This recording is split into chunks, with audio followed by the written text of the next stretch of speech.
omo asie ho MCE DCEs no with their reference assemblymen no. It's on social media, TikTok near there. He's making live engagement with them to make sure say when the monies even come into their coffers they need to use it to do it. And that is what he's doing. We are practicalizing, making sure say and your narrative it is coming from the government, it's coming from President Mahama. Oh, this saying this if when you tell me say stop, we are moving away from nothing. Sadiana first no and ababi by because say hey we yeah obenya glory no and Ira, you see, let me tell you something. He's learning nothing because he saw his boss Ira Tamils when he was commissioning the your friend said Jubilee Fields no one friend don't go for. Didn't he give him that recognition? Yes. So President Mahama is following that. Well, yes, I didn't your friend saying Obetina will say yes, this is how it's supposed to be. Government is continuum.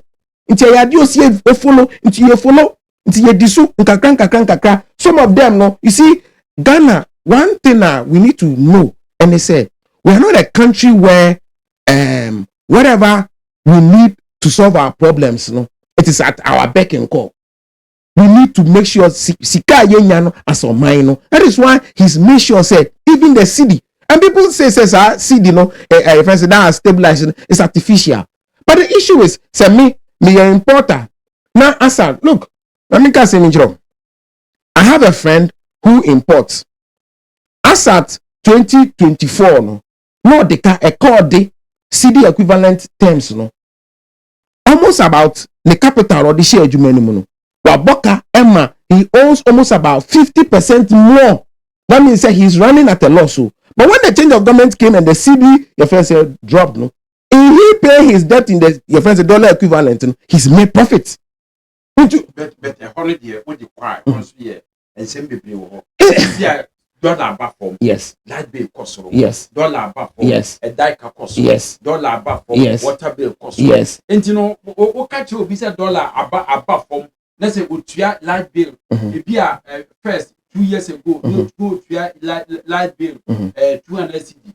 The same equipment. Let's say this time dollar above form go try light bill 300. Nipano.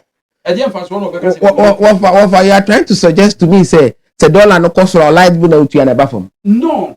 So me tell you how can I say? Me no, and you many be our politicians but me no more nyadwene. Me yenka practical things. Yes, into practical thing I make catch now. Inflation above from and so ube share no. What mama biso asem. Say okra e normal fee pay ho. Now $1 is to your friends 17 cedis. Now say also maybe $10,000 a man. Now say the dollar is now at 11 cedi 12 cedi. Look at the amount of savings. It is anybody if he's made that your friends savings in his business. You tell me say if electricity goes up, he's not pushing. Is that the narrative we are pushing now there? Why is electricity? Electricity look like be as a your cranium maybe from on the above form. Why is electricity bill a cost? Yes, electricity bill cost because why? You see that is another thing, that is another wickedness of the MPP. This is a government when they were coming into power no? In 2016, they told us President Mahama has gone to your friend say sign contracts, excess capacity. Every Ghanaian was saying it. So President Mahama said, I could sign contracts. Today, as we speak right now, we look at your friends say their investments in the energy sector. Look, transmission losses. Electricity fee, it goes through a certain process. If we do transmission losses, if you look at the investment the MPP made in your friends in the energy sector, MPP bar or NDC yes, but will electricity bill will always go up because we have not been able to solve that problem as a country. You have to be solving that transmit that your friends. You see how ECG is. ECG is a topical issue. As to speak right now, as to whether to your friends say make it become private, not make it become private. Because at the end, when ECG incurs cost, who does it give the cost to?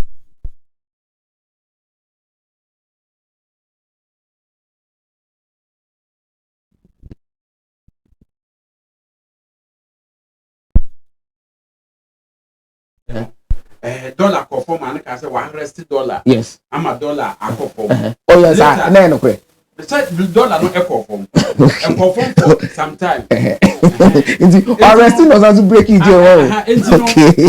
no or J credit e man no later dollar no rise ye no yanti nka bi want to anchi ni bi yes okay enu nti no sesia NDC e ba ye yati fuel so fuel aba form dollar ko form sesia fuel na sa arise edi nti the fuel and sisi as fuel na so akopom so no enti no sidi ye ne dollar ya ye kan ade yi hwe edi me ko wa wafa artificial wafa enti no form a it's no yenya ase yenya ye wo form no ye hunu sabi the BTA wafa na obeti say aba form enso benefit unim because nka eba form no wo hu se bia building materials ebeba form due to that no ebia ebe affect nyema bebre dai kane sanyema nyema no but still those things no cost still it's because I said well very simple look didn't you hear last year even this year early this year say even the assemblies were forming task forces going around arresting drivers who were charging exorbitant prices. Munni aban no eni wona VIP di omu price but e di aso na aban. You see omu new price because base trotro ni ka se o increase a na yaso no mu. Yes, unim dientia they said they are working. That has been the status quo of the MPP. Now say tio me ba na be make assembly anytime bibi ebe Ghana decide to move in a certain trajectory Ghana person ko na nim no now be say MPP for ni be use politics as to speak right now Ghana ni say ma kofa me cement na cement aba from but me no cement ni ma kofa me kofa minim say me bo ka say aba from me be say me reference who you sure say obeka say Ghanaian normal typical Ghanaian has a good will say president cement price aba from nti or tete so obe yi the price na making the profit and it is our problem so the very moment enunti na young politicians no maybe sometimes we are very careful.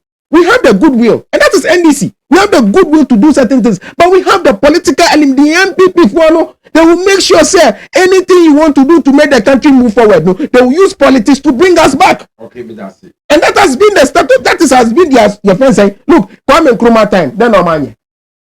Okay. President Rawlings time, then no money. Let me put this on record, and I know say people are listening and they know. Do you know say even when you go to the voting for your friend say national health insurance in 1996, the MPP people voted against that thing in parliament. Yes, it's on record. They voted against it in parliament. But when they came, they said they started it. That has been the MPP. Almost 30 years, and NDC, then general secretary, so can say, Mawubia and register.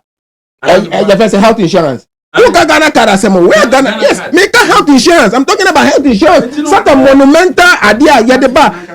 Me say a idea. We first no. Now we're all falling for that. But here we are President Mahama, the leader of the country, the leader of the party. Emmanuel who said we need to change that narrative.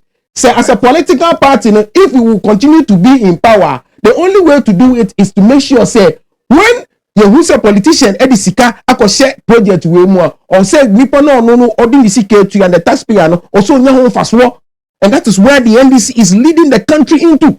All right, better was it. Mame ko chukusu na minti chukusu ebeka. Yes, okay chuku. Over. The two political parties, NPP and NDC, I blame them because way back was way say. Way back, many era Andrew Eka say, concept or shifting blame thing for NPP. No crano. Oshe Ghana ha amanyo semuna ekosuna. Yana debia mi hu se tani oka blame game no ebeguso akoso. San se omo nyi ntumu se ade na wo ye ne nye. Yes. So bisa ne ko betia tun se oh ahade kaye wo fort kakra ahade kiye ni se akebeye da bi on person on da bi on yintum na ne ogusu aga ye no ubisa no ne ma nyina wantimi ama se oh we de yewura John Dramani Mahama wa pejama duru sei wo de duru sei friends Petro a waka ho asem etama mo ba na etesen sei na ekoduru yi yewura John Dramani Mahama ba yi sei na akoduru sei na Ghana ni na wote Ghana no impact na friends sei fidi mo ba no sei enofilie won obefide ha obedu ase ye ho no na waka se wakasa de nanso ahade ahokyere wa ha so ati ase ahokyere no Ghana ni na wote babia menu Andrews ti no o copy pepe o se Andrews mi hwe wo na ha de nya kura wo ye dene mayen ni eye de ma Ghana ni no ene se ye ka ho asem ba se chuku dollar na aba for ma wo fa dollar wama no aka se bu asre because dollar na e ba for no the impact of Ghanaians no at the same wo the p wo fa obisan light asem onu aka sa to light na onu se ampa light no tabi onu aka se esun na mum esan se opese ndis no eyefe e wo Ghana fo ani so no waka ne saa no wagya ho wo fa hwe se ye ka se timamuni anase omampani bema Ghana fo ho atoma kwa beso eniema bi ti se adwumasem eniema bi ti se electricity sem eniema bi ti se hospital eno na ma Ghana ni school sem se eniema miensa we nyina agric sector edie yenua ne tom se na impact no etie e wo Ghana ni sebi na brabom ofa se eniema we na atena se na okakuriti na se Ghana ni ne enya reference aduane obedi anopa awia anwumra otimi sampa Ghana ni na wo ye Ghana ni no ne ho to no wo hwe minu ese no wokan ya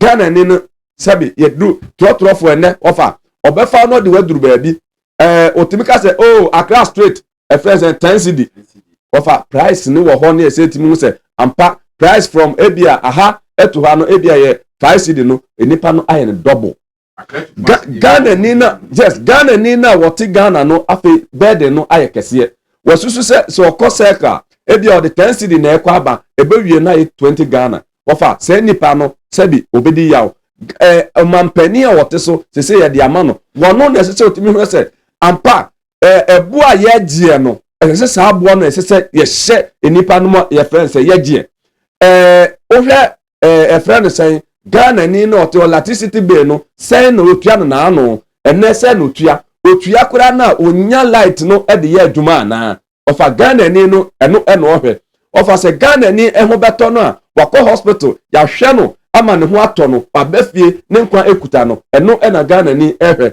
ofa se ye beka politics say blame game me de sa blame game ne mempe wanya eno nti ne Ghana fo wo kokromoti ade to aba entu mi kan chance na do danko akufo ado wanya ne na ano wono kra de no awie ne term nti na ba omia ne na eba wo MPP wantimi ama no ye de ama yewura John Dramani Mahama wabebu amamuo ne da won say amamuo no say o de fa ne say a mistake wo ha ebeba ono no onye obi afi no be practice enye obi of afi na matramakwe enu ti Ghana fo nya ne mugidie say wabedi bi da ne de mistake bi a wo amamuo bi a wonim enu ti Ghana fo ema no opportunity kese pa yes necessary onu ankasa na adwuma no ohunu so because opportunity a de ama yewura John Dramani Mahama obie no Ghana ni bie no obenya bi ohwe the parliament ya omama no full support Ghana fo agye aturu se ba ubehie nipa na no ma adwuma so ubehie nipa de a yema full support implementation bi ade beba bia ma Ghana ni bia ho ato no bia no yempese obi abetutwa wanem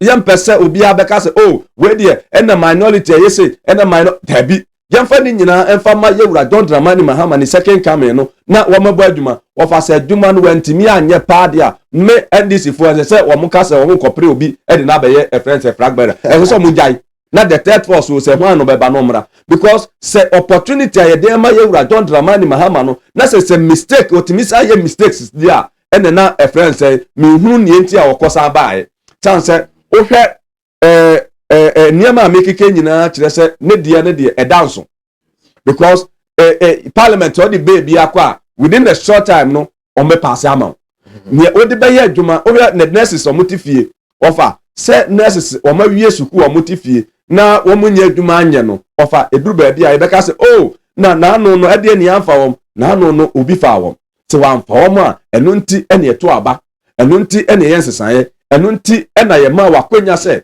sa na no obi antimi anya no sa akonya wo ye de ama bra na beboa Ghana fo wo hwe efre no se ene say yebeka say yewura John Dramani Mahama say one month ho modern ewo sector bia anase mark no say sector bia ne wa ye wo ho a wo fa metuma tena aka chen say me hunu bibia me hunu bibia because ka say me hunu bibia wo fa me nua ndisi ne die wote ha me die me gina mfimfi epese emeyade ne clear obetimi ama me niama ba akumienu a yewura John Dramani Mahama wokoba ye wetimi dia magana fo a obetimi aka chen say dollar yate so wo aka say bisa say dollar na yate so no the impact of Ghanaian et saying no eho no otimi kire mu a me meje atum oka say yewura John Dramani Mahama cocoa farmers a wo ka ho asem no cocoa farmers no say ne oka say wo ba obabua ama cocoa farmer bi ne say oni say bi akande ya okopa akande na wo mie ni cocoa farms no na say bi otimi ayeden a harvest more no sadia no otimi ya na no omu buy no cocoa world market price na perform wo fa sabi say odi akwala akwafum na ka chen say mbesu aboye bi na wansu ya akwala na obesu o na akọ promise no o etrechemu no on tiase because na aka kire nsem pese mo so ye enu ti say onim say mo so ye na nim say akwanya bi enu asa o de so ye dia ka kire nsem ye koi se nyankopon ya adom na edukwan ho se bibia nsi a ye so ye na me disinsu a ye be koye nim tu hwa na kese se promise NDC for no fa o ye promise ye banner say world market price no ejina ya dia ene ye betuma ma ho ba se so te dia ye ntum ase wo fa enunti na me ka kira se yewura John Dramani Mahama mistakes a wo ye no na se adwuma no ohunu so because se wa bedi mampanida woni se cocoa sector no ekosoro eba form petrol kosoro eba form eninti so wo de ye promise amagana ni a wokoto abade ama o enya wo mugidie dia promise na so you very careful se o show bi bo se wo hwe bo na wo hye no se ekwan da bo hye no se anye kofi e be ya ama me wo fa me kwa sole na wo fa se me fa wentem me kwa sole na mo so mo ye kofi ni ama na obi asole na auto collection na emeti ho ela nipa no bi sam se ala na ato na me se mo ye kofi ni ama me so mi di kwaku wanti mi antram se ye nyina ne ye se kofi ni ama di a ye di ato so no wo fa enye di papa kofi ni ama ne ye nka se kwaku ni ama enti wo fa se wo ye wo promise obi se me ba me ma o say because over the ministers na wa fo mu nyina kan sensem ni bi yewura erikopoku kan bi yewura France finance minister eye atofo kan bi se eye France be ya se obenya mampani bi a obetimi amount e bi a 3100 na mo me de me ba 6000 offer se uti sa se mu ya one way ya sa that way se 3000 half of the money e be kan ho a offer why now o chief for stem pakodo enu nti se wo se bobi na pese Ghana ni ete wase a bose no se bi ma eniema bi kakra mra ho kakra se enya wo na determine prices na wo de mama efensen koku akuafo no eye obi ena eba beto wa de no kiro se prices e wo honi na me de be ma oni na ne ode be ma ono ena wo tibi e de akoma koku akuani na wote form ho no enu nti se wa promise papa e be kwa aba ama koku akuani no wadi yawo enne so do farmers a koku akuafo a ewo ho ne enne se wo de ballot box kosiwo si ento abanwum na wa hwe ya se bi ode amemfre wa hwe aba no kro onkoto because we yetimi ko se bi ati o yenko ne yenko kasa me ko mekura ase ba bi ofa NDC fo ba ho eni nkofo be ebe kasa APP fo ba ho ofa na me tuodi na me hwe scenario no enipa na obafie no o se enye NDC ni pa na me yakakwa we kasa me ka kire no no wa free ade na se o NDC ni nti watmasha NDC ataja ko gina ho de eti asem no nemo wo kofie no na ne buafu ensan se promise no kunyaya ke NDC aye se adwuma na ama no ama ni campaign obeye wo reference ekura na se no ai different ene so ko na ko kache kokua ni so ko kache ni nua kokua ni se on ko kache NDC abomodi a ofo ntimi nkoka ba wo hwe nia MPP for so ya omo so na mun krase ye no a eno so ye wo fa omo so pollutu amanfo adwene omo kwa yewura John Dramani Mahama first na na do koto aluple no so ma no to se munim aluple akese miensa no koto na okotenam adwodwo no ho wonya sika ntua mboka no okotenam adwodwo no ho ne ade who say the politicians o ma fa se akuafo no omu 77 pregiasa omu adwene enko akira na Offer because when you take advantage of your phone, take advantage of onim. Kame yewura Johnson say dinketia. Was also omampani adi. Ka omi na no ka. Wofa me nua kura be ka kire oba bi onenam. Wopa omampani adi. Ofa he me ni baby onam. Opa omampani aye de adi wo Ghana ha. Ofa se ebedru ba bi no obeka se wo ye onua bi na wo ye ho.